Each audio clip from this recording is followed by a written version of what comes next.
The word jihad is mentioned in the Quran about 41 times. The words mercy, peace, and compassion are mentioned about 355 times. Yes, come in. Come on in, Riaz. Sit down, please. Contrary to popular belief in most Western cultures, Islam is a religion that preaches peace and tolerance. Yes, Patricia.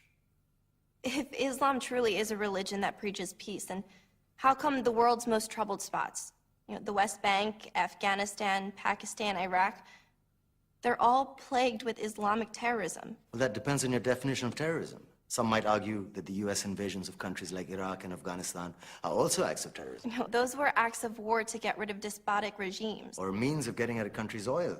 Conspiracy theories. Well, May I? yes, please. Go ahead, Riaz.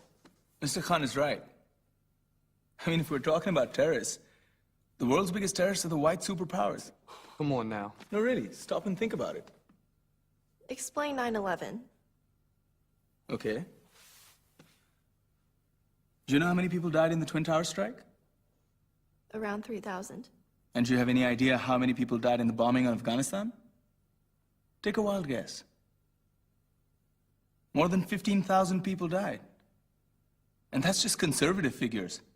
About 50,000 tons of explosives were dropped on innocent civilians. Men, women, children. Yeah, but that was because of the Taliban. Now that you brought it up, did you know that the Taliban was a creation of the CIA to fight the Russians? Whatever. They were still harboring terrorists. Yeah, right. Terrorists that were never found. Just like the weapons of mass destruction that were never found in Iraq. Do you want to get into the death toll in Iraq? 500,000 civilians and counting. And what do Britain and America say when they don't find these weapons? It's simple. They just say sorry.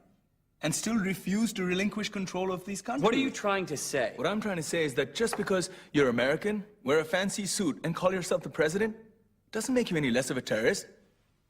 I'm saying that if you don't stop meddling in other people's countries, you will face a backlash. If Muslims like you feel that way, then why don't you get out of our country? We will. As soon as you promise to leave ours.